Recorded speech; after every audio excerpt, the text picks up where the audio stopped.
ஆச்சரியமானது என்ன தெரியுமா சார்? வசந்த மாளிகை படத்தை எழுத அப்பா மறுத்துட்டாங்க சார். ஓ! சிவாஜி சார் நடிக்க மறுத்துட்டாங்க சார். என்ன காரணம்னா சார், ஆ. அது பிரேம் நகர்ன்னு ராமாநாயுடு சார் அங்க பண்ணி, அங்க வெற்றி பெற்ற படம் தான். ஆனா, ஒரு ஒன் லைனர் தான் சார். "நீ சரி. ஏன் இப்படி பண்ணிட்ட?" அப்படின்னு கேட்கிற ஒரு கேள்வி தான் மொத்த படம். ஓகே. அவ்வளவுதான் இருக்கும். சரி. சிவாஜி சாருக்கு டவுட் இருக்கு. இது நாகேஸ்வரராவ் சார் நடிச்சிருக்காரா? இது இது எப்படி நமக்கு இருக்கும்? அப்படின்னு எங்க அப்பாவுக்கும் என்னென்ன சார், எல்லாமே ராஜபாற்றங்குதிரை, பட்டிக்காடா பட்டணமா, இப்படி எல்லாம் ஹெவி படங்கள். இவங்க பண்ணது எல்லாமே. ஆமா. எங்க ஊர் ராஜா மாதிரி. இது வந்து சிவாஜிக்கு ஒரு பிரேக்னால பெரிய ஒரு ஆமா கொஞ்சம் சார். ஓடாம இருந்து திடீர்னு இந்த ஆமா. படம் பெரிய வந்து அது இப்ப வரைக்கும் சார். இப்ப வரைக்கும் ஆ. பேசக்கூடிய ஒரு இது பட்டிக்காடு. அப்போ எங்க ஃபாதர் போய் பிரகாஷ் ராவ் சார், பிரகாஷ் ராவ்ன்ற டைரக்டர் சார். சரி. அவர்கிட்ட போய் சொல்லி, சரி. எனக்கு இது எழுத வேண்டாம்னு நினைக்கிறேங்க. ஏன்னா இது ஒரு பெரிய கதை இல்ல.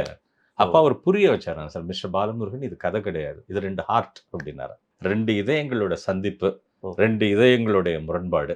அதன் பிறகு அது எப்படி சேர்றது? அதன் பிறகு தான் இந்த படம் வந்து எழுதவே அப்பா ஒத்துக்கிட்டார் சார். அதன் பிறகு சிவாஜி சார்ட்ட இல்லங்க டைரக்டர் ரொம்ப தெளிவா இருக்காரு. அது சொன்ன அதான் சார் சிவாஜி சார்ட்ட உள்ள சிறப்பு. முதல்ல ஒரு டவுட் இருக்கும். சொன்ன பிறகு சார் சரண்டர் சார்.